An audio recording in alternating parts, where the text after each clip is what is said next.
Halloween night is supposed to be about costumes, candy, and spooky movies. But in 2010, one Ohio family awoke to a real life horror. When three members of the Lisk family were found brutally murdered inside their own home, the scene was so grotesque that everyone thought that it was a twisted Halloween prank, but it wasn't. A father, mother, and son were senselessly murdered. Two were shot at close range in their bedroom, and another was beaten to death in his bedroom. Their killer had been inside the house all along, leaving behind a crime scene that everyone would later call the most disturbing scene of their entire careers. And when detectives pieced together all the evidence, all signs pointed to someone shockingly close to the family. We're going to talk about the timeline, what led up to the Halloween massacre, and the dark ending that nobody saw coming.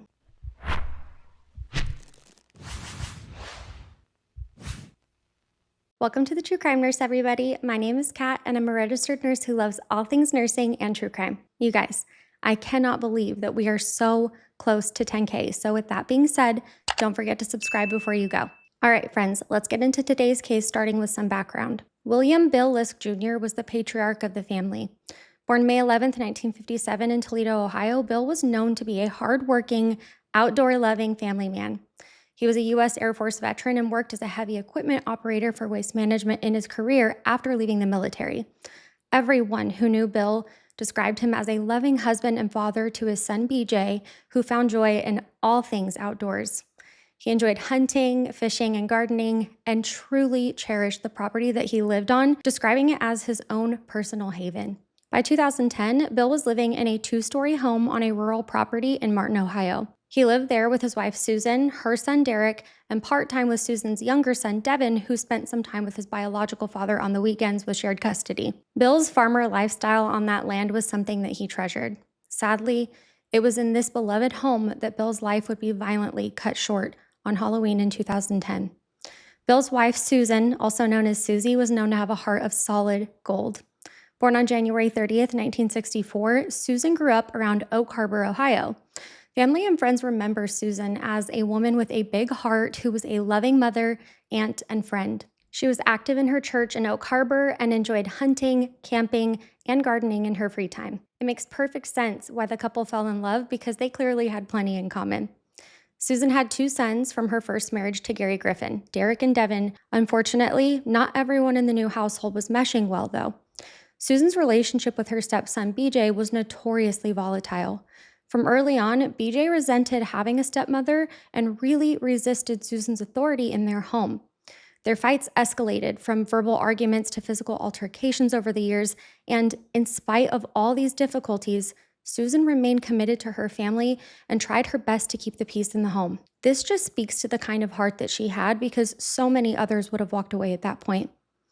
Derek Lee Griffin was Susan's oldest son from her first marriage, making him BJ Lisk's stepbrother and older brother to Devon. Derek was born on July 30th, 1987 to Susan and Gary. He spent his childhood in Oak Harbor area and he graduated from Oak Harbor High School in 2005. Derek was athletic and really made a name for himself in high school track, and he actually set some major records the year that he graduated.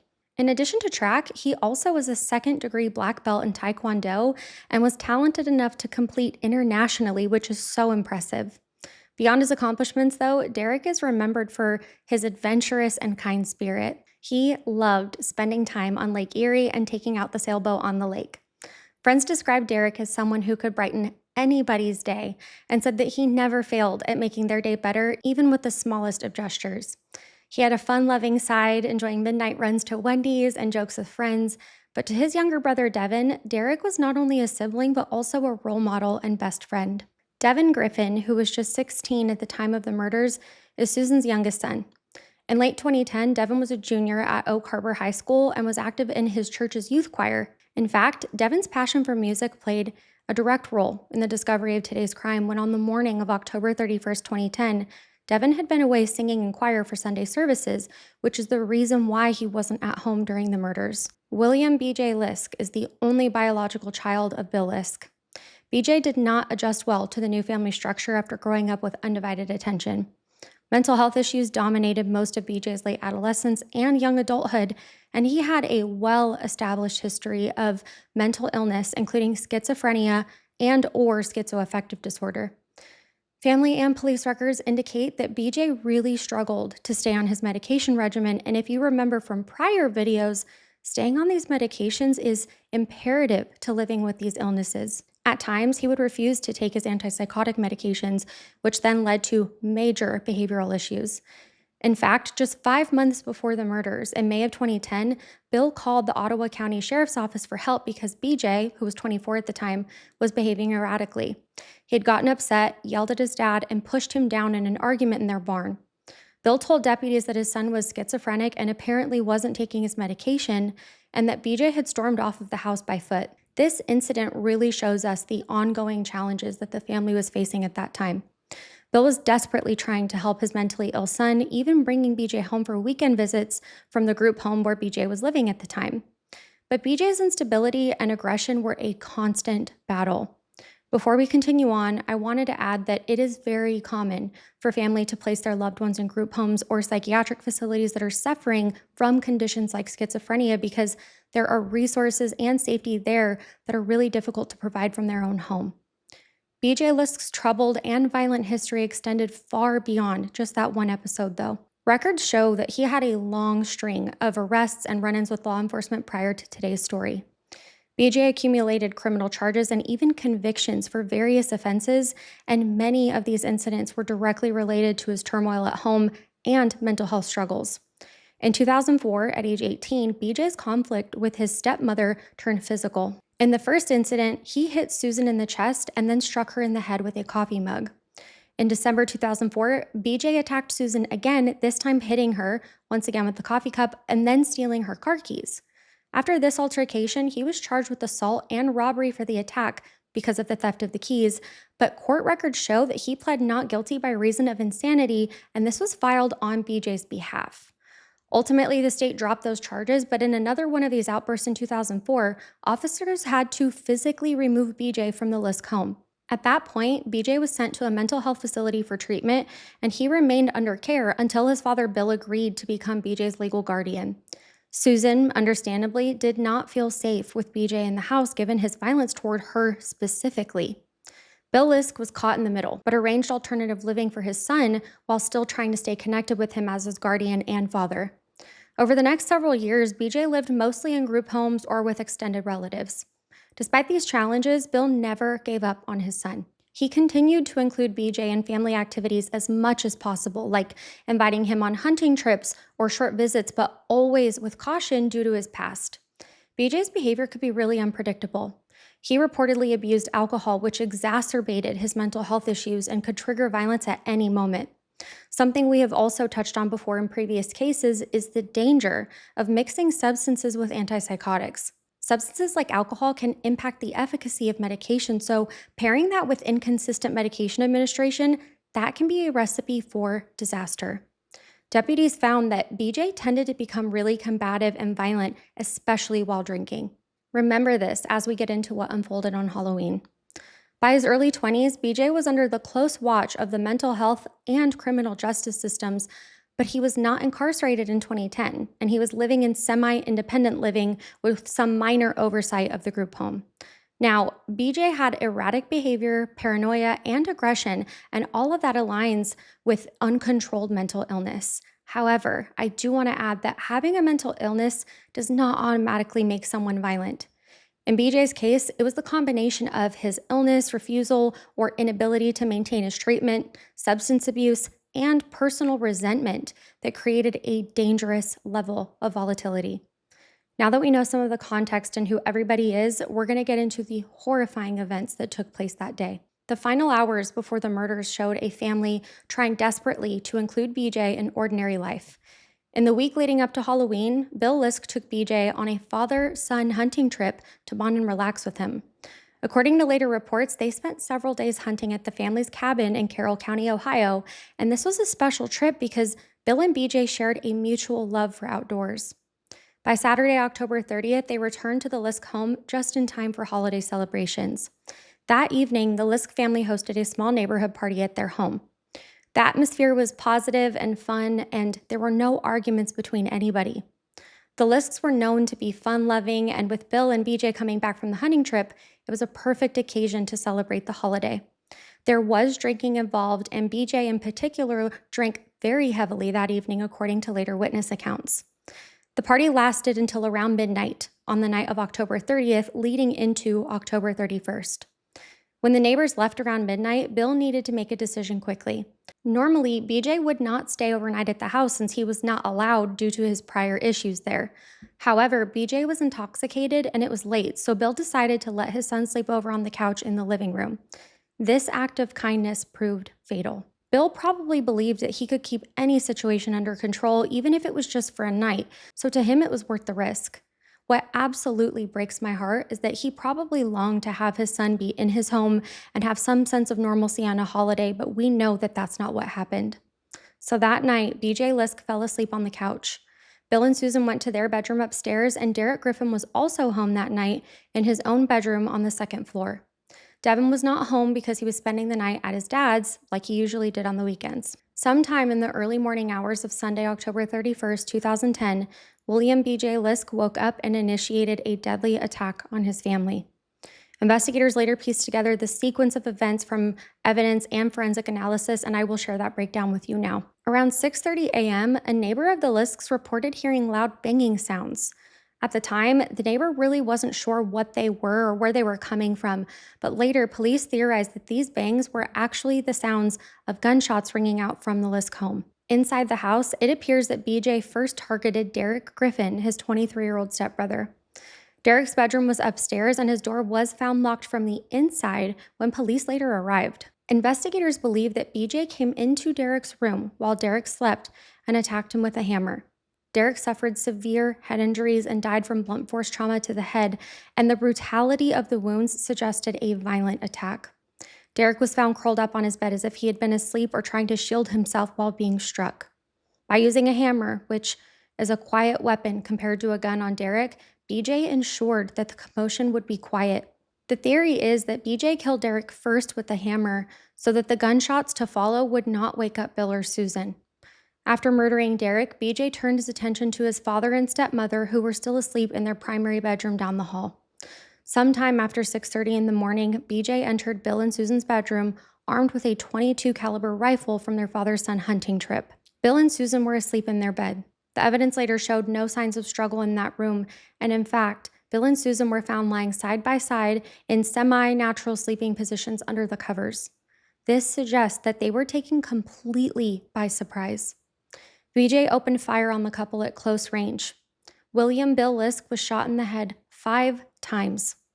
Coroner's reports indicate that the shots were fired at very close range, about 1 to 2 feet away, which is consistent with BJ standing over the bed, and Bill likely died instantly or just within moments from the multiple gunshot wounds to his skull and brain. Susan Lisk's death was just as merciless, and evidence later revealed an even darker layer to it.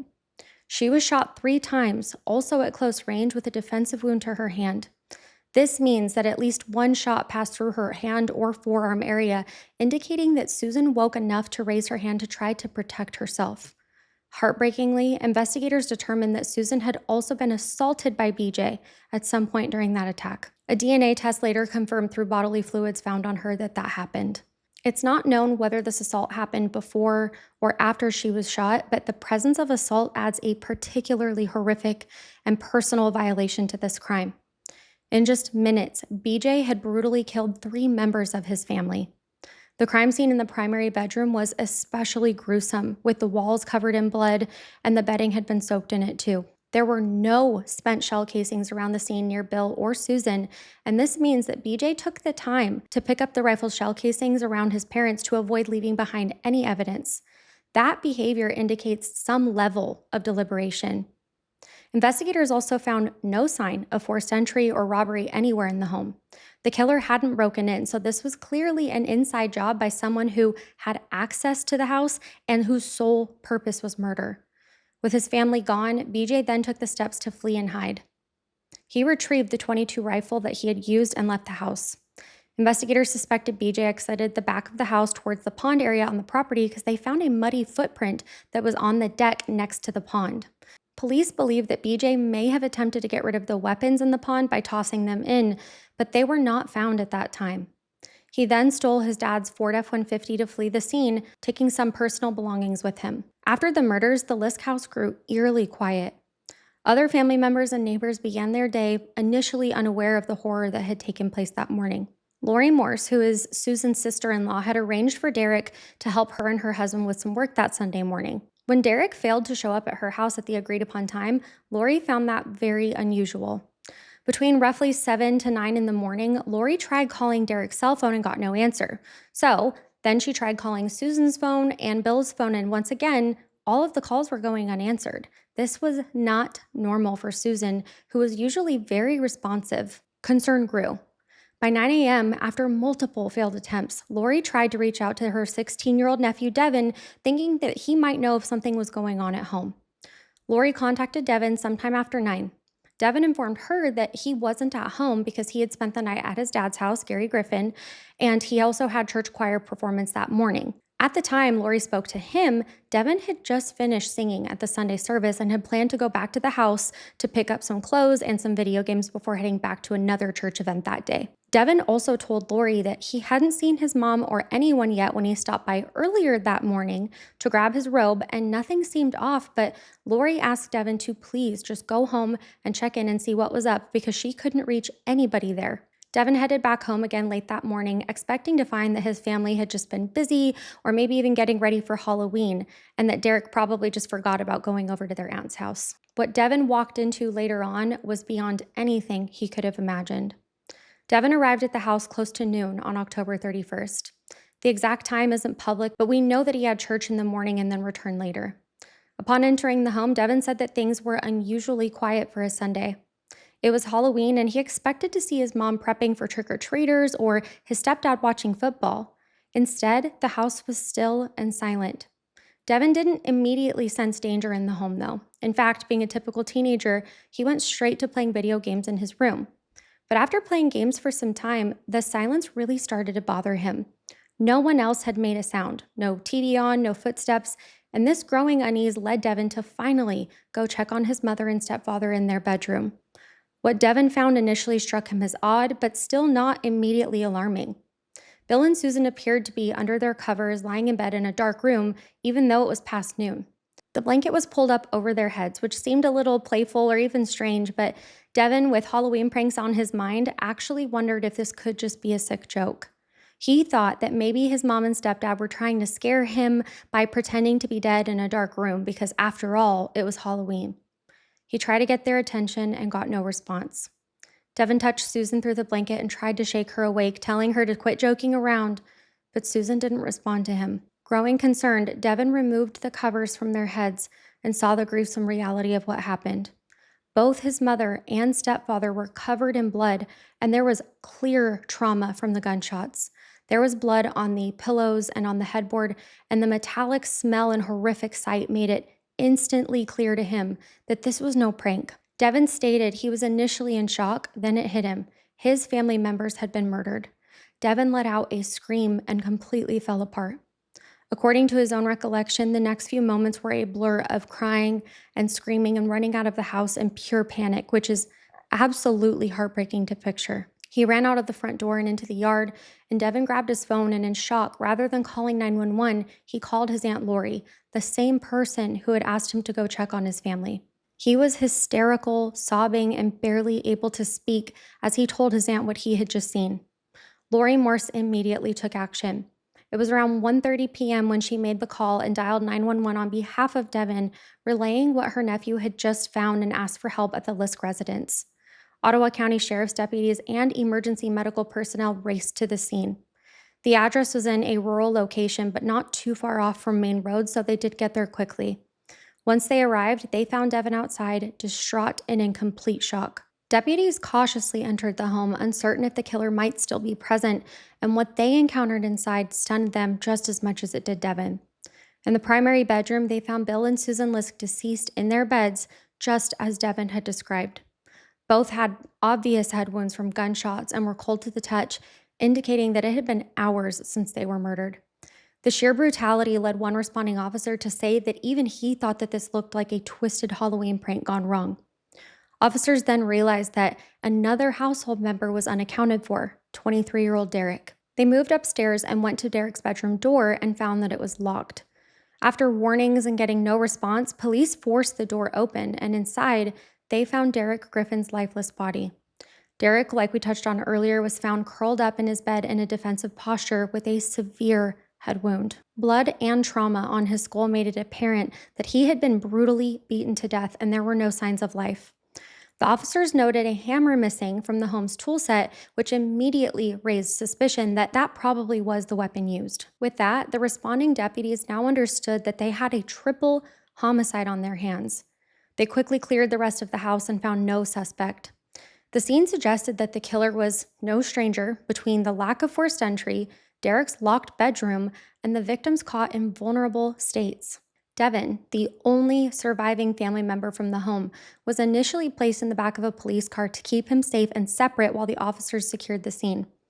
Investigators had to consider the possibility, though, that Devon, since he discovered the bodies, could have been involved. Detectives from the Ottawa County Sheriff's Office and the Ohio Bureau of Criminal Investigations, or BCI, were called in. Yellow crime scene tape went all around the property, and what had been a quiet country homestead was now swarming with law enforcement processing a complete and utter nightmare. Outside, Devon was inconsolable. Neighbors who gathered saw the teen hysterical as deputies tried to comfort him. He was then taken to the sheriff's office both for his own comfort to be away from the scene and to also give his own witness statements. The first narrative of crime that the law enforcement came up with came from Devon. He described how he had seen BJ at the house that morning when he briefly returned to grab his choir robe. Devon told officers that when he popped in somewhere between 7 and 8 in the morning to grab his stuff, he saw BJ in the driveway loading something into Bill's white Ford F-150. Devon had said hi to BJ and mentioned that he'd be right back after church. BJ's response seemed completely normal. Nothing seemed off as he was loading things into his truck. Devon then left, and when he came back home, BJ and the truck were gone. This information was crucial because it established a timeline and immediately pointed to William B.J. Lisk as a person of interest that would quickly become a suspect. BJ was the only family member unaccounted for aside from Devon, and here was Devon stating that BJ had been present and then vanished with Bill's truck. All of the background that we've already touched on earlier made BJ an obvious suspect to begin with. His troubled history, his known resentment for Susan, his past violence, and the fact that nothing was stolen except for a vehicle to get away was very telling. Within hours of the discovery, authorities publicly confirmed that they were searching for William B.J. Lisk, age 24, in connection with the murders. A description of the stolen Ford truck was broadcast to law enforcement in a bolo statewide. Meanwhile, the deaths of Bill, Susan, and Derek were officially recorded as homicides, and autopsies would later confirm the cause of death for each of them. Bill Lisk's cause of death was multiple close-range gunshot wounds to the head and face, so the coroner wrote homicide by firearm. Susan Lisk's cause of death was multiple gunshot wounds to the head, evidence of assault, and a defensive wound on her left hand. Derek Griffin's cause of death was blunt force trauma to the head, consistent with the hammer blows, and homicide by blunt impact. At the Lisk home, investigators meticulously combed through each and every room, and we're going to go into some of what they discovered at the crime scene now. Inside the house, police discovered a bloodied claw hammer hidden inside of a closet. This hammer had tissue and blood that sadly later matched Derek's wounds, confirming that it was the murder weapon for Derek's attack. The hammer's presence in a closet suggested that BJ tried to hide it on site or maybe even forgot to dispose of it during the rush to get out of there, but its discovery was a significant piece of evidence directly tying the crime to someone inside the home and not an outside intruder. We did touch on this earlier, but there were no spent shell casings anywhere around the crime scene. Investigators realized that the shooter had manually picked up the .22 caliber casings.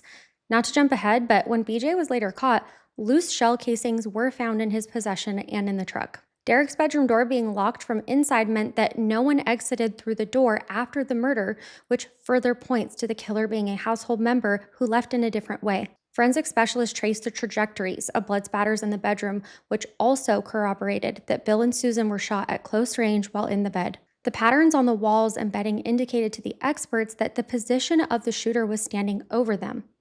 According to the investigators, the fact that Susan's legs were found semi-hanging off of the side of the bed face down could mean that she had perhaps tried to get up or maybe even was moved slightly because of the force of the shots. But let me know what your thoughts are, because I'm wondering if maybe she was found in that position Sadly, due to the assault, Bill's position was described as if he was lying naturally in his sleep, reinforcing that he likely never woke up before being killed.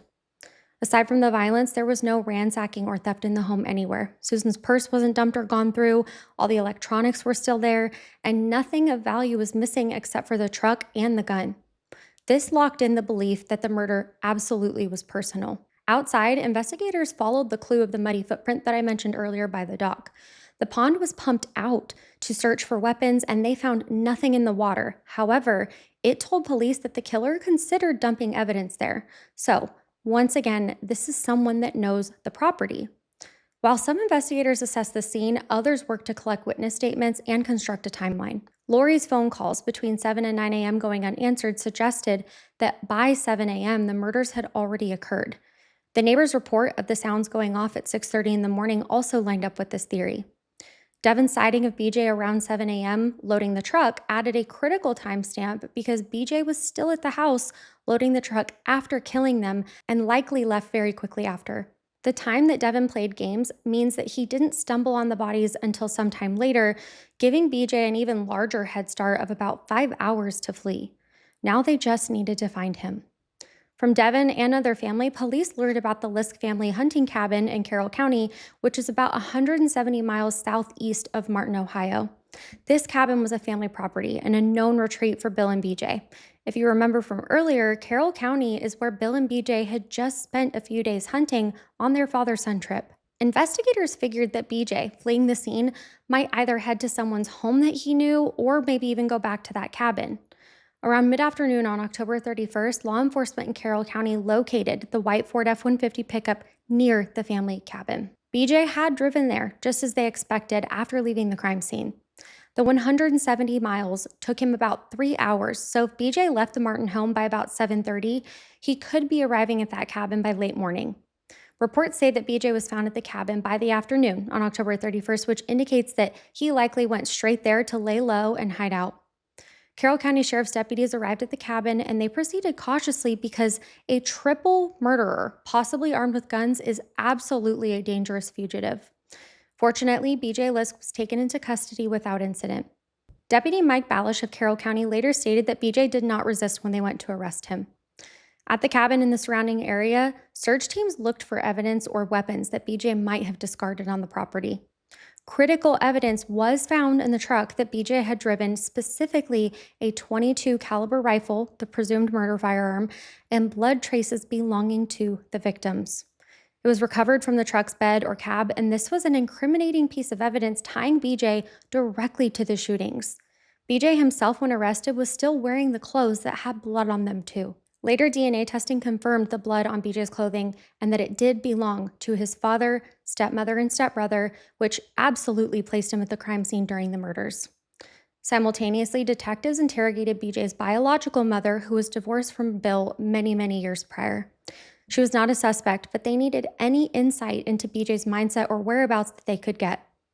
In a recorded jailhouse phone call, which took place shortly after the arrest, Bill's mother confronted him about the crime when she tearfully asked him how he could do something like this. BJ's response was telling and the only explanation he would ever give. He said that he wasn't right in his mind and then quickly said to his mom that he couldn't talk about this anymore and hung up on her. With BJ in custody, the manhunt concluded not even a day after the murders took place. In the days immediately following, authorities solidified the case against BJ Lisk. Forensic testing was fast-tracked on the collected evidence like the hammer, the rifle, blood samples, and DNA swabs. Within a really short period of time, lab results came back. The blood on BJ's shirt and pants matched the victims. Fingerprints confirmed BJ's usage of the murder weapons on the truck and on the ammunition casings. The DNA evidence confirmed BJ's assault on Susan. And ballistic tests on the .22 rifle matched bullets recovered from the victims' bodies. The projectiles or fragments in Bill and Susan were compared to test firings of the seized rifle to confirm that, in fact, that was the correct gun. Investigators also collected statements from friends and family about BJ's prior threats to establish motive. Lorie Morse's statement about BJ threatening Susie was thoroughly documented.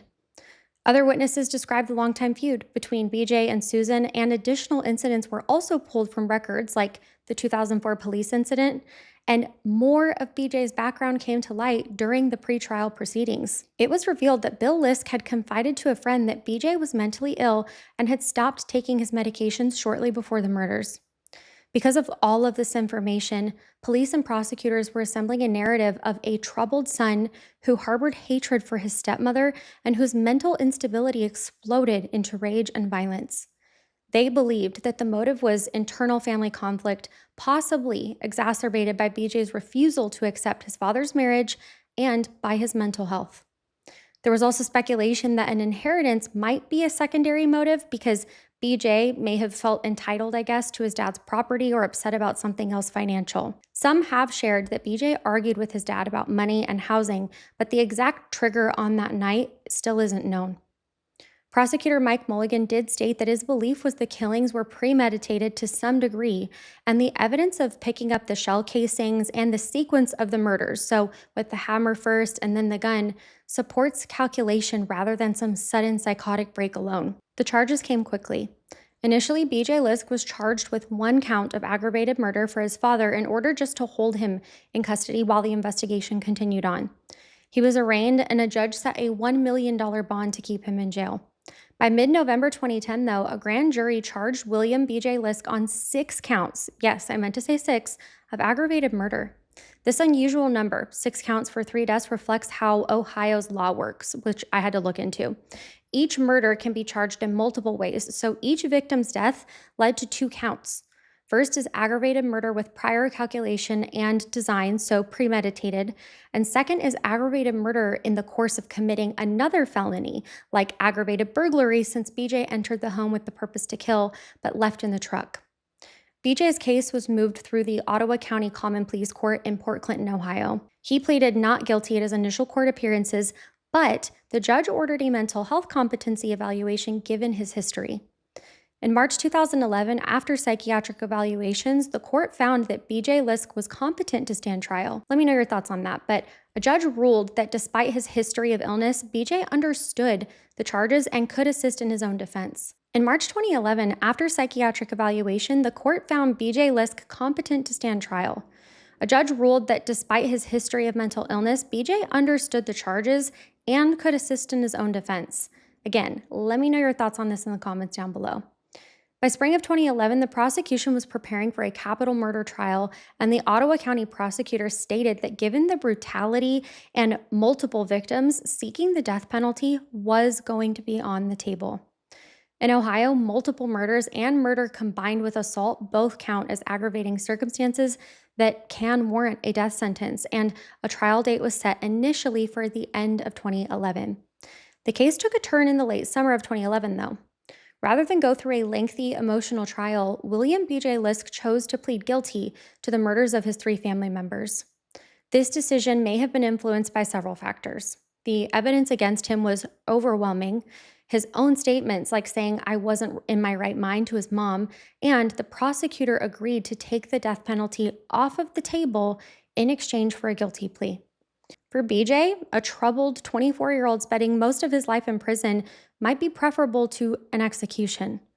For the surviving family like Devon and BJ's own mother and relatives, avoiding a trial spared them from reliving the horror of what took place and years of appeals. On August 12, 2011, BJ Lisk formally pleaded guilty to 3 counts of aggravated murder.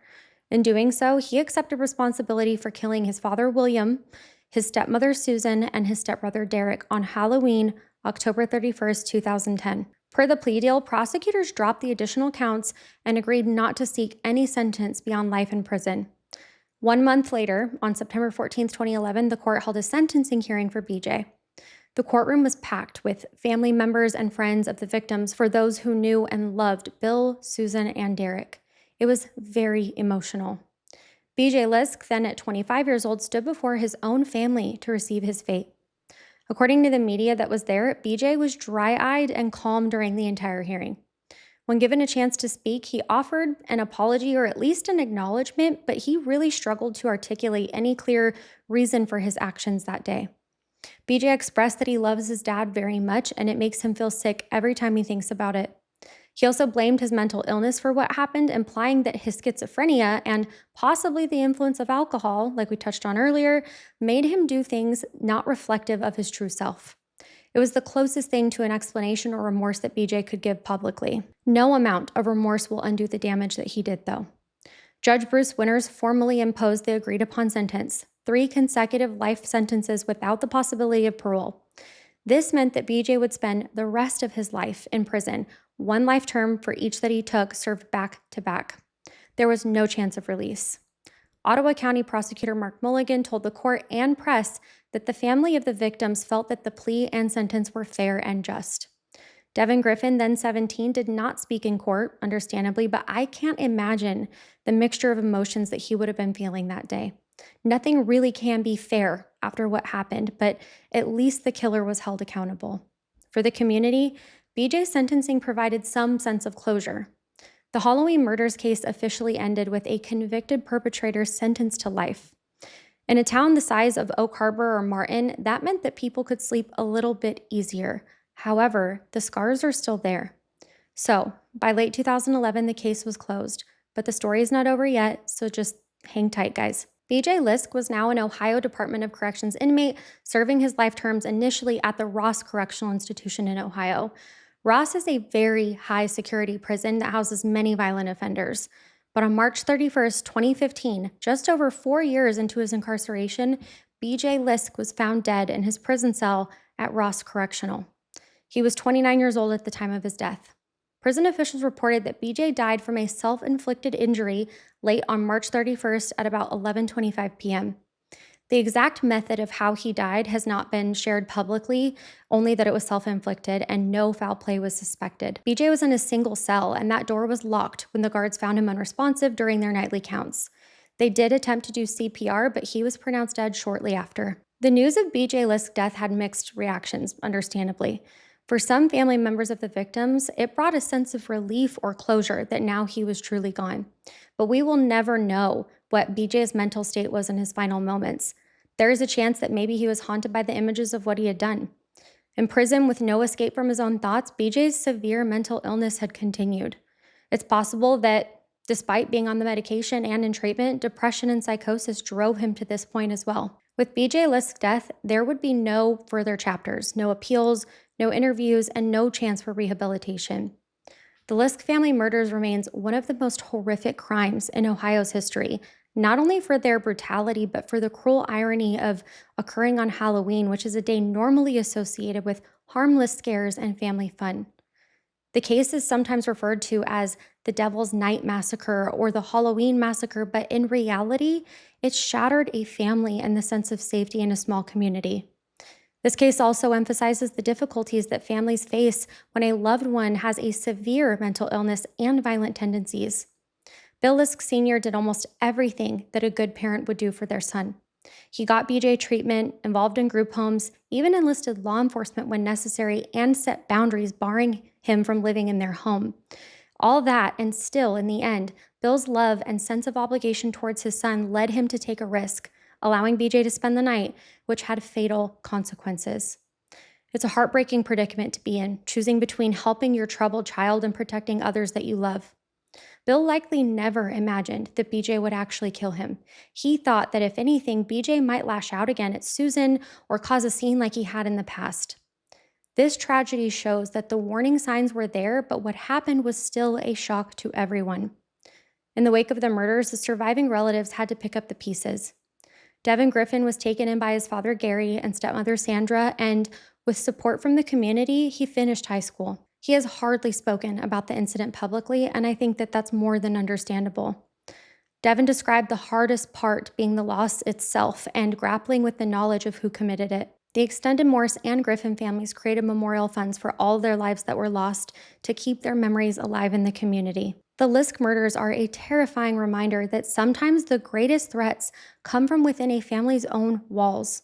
The term family annihilator is often used for someone who kills their spouse and then their children. Here, it was an adult child annihilating the family that raised him and did their very best to care for him. The date of October 31st will forever carry a somber meaning for those who knew Bill, Susan, and Derek. I hope and pray that they are all resting peacefully and that Devon is finding comfort and joy despite all that he has been through. This case today is a chilling real life horror story of a family destroyed from within on a day meant for make believe frights. I want to thank you guys for spending time with me today, as always. For those of you that are still here with me, let me know your thoughts on doing maybe an annual Halloween series moving forward, and help me think of a name that we could call it. I also want to add that I find it so shocking and heartbreaking that there have been so many cases around the holidays to cover, but their stories need to be told. Don't forget to drop a blue butterfly as our secret handshake in the chat, and please have an incredible, incredible week. Nurse's orders. I'll see you guys next time. Bye.